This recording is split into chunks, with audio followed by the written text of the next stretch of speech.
What's going on, everybody, and welcome back to the channel. My name is Kramer, and in this video, I'm going to be answering the question, can you really buy real estate with $0 out of your pocket?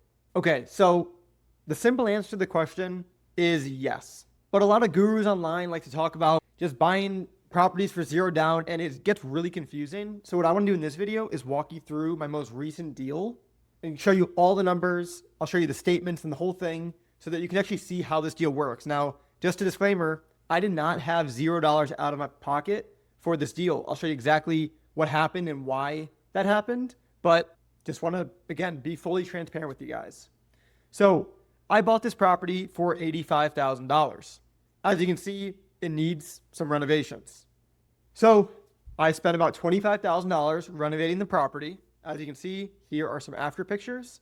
Also, I made a completely different YouTube video, vlog style, where I actually show me setting up this property. But anyways, I renovated the property for $25K, and I am in the process of renting it out.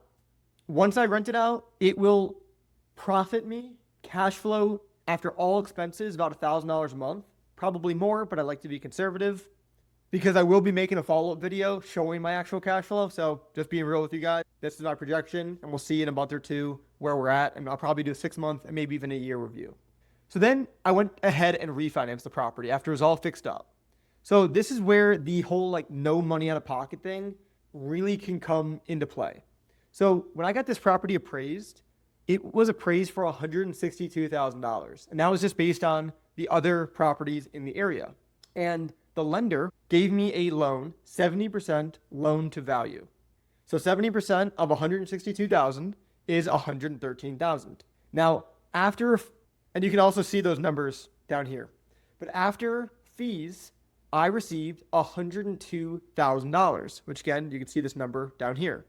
Now, if 70% is $113,000, why did I only receive $102,000? Great question. Number one, I had to prepay taxes and insurance, and there were some other loan costs as well.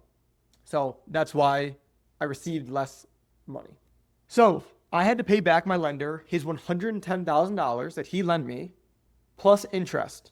Okay. So he first gave me $85,000 to purchase the property and then gave me another $25,000 to renovate the property. So that's $110,000. And I had zero money into the deal at that point.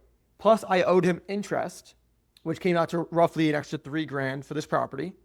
So if I owed him $113,000, but my loan came back at $102,000, or really the loan came back at $113,000, but after fees and all that, I received a wire for $102,000. The difference between $102,000 and the $113,000 is essentially what I owed my lender out of my pocket. So for this deal, I was $11,000 out of pocket. And now I own this house that I put $11,000 into total, and I have $45,000 in equity in this property, and it's going to cash flow $1,000 per month. And now I can go do it again. So while this one was not a perfect deal by any means, and yes, I did have to come out of pocket $11,000, if I wanted to just buy this property turnkey, I would have had to put 20 to 25% down of $162,000 because that's the value. So 20% down, let's just say, is $32,000, not including all the closing costs. So realistically, it would have been closer to $40,000 if I wanted to just buy this property turnkey. But since I did the BRRRR strategy, I added value, and then I refinanced, my out-of-pocket expense is $11,000. And then with the rents that I'm expecting to receive, I should make back that $11,000 in less than a year, which is pretty unheard of in real estate. And this is the strategy that I'll be focusing on to grow my portfolio to 20 units and beyond. I'm at 10 units now. This is how I plan to double my portfolio. And if you guys are someone who's interested in getting help implementing the BRRRR strategy, go ahead and book a call with me down below. The only 2 requirements I ask of you is to have a 680 plus credit score and at least 30K in the bank. And that is just to make qualifying for financing easier.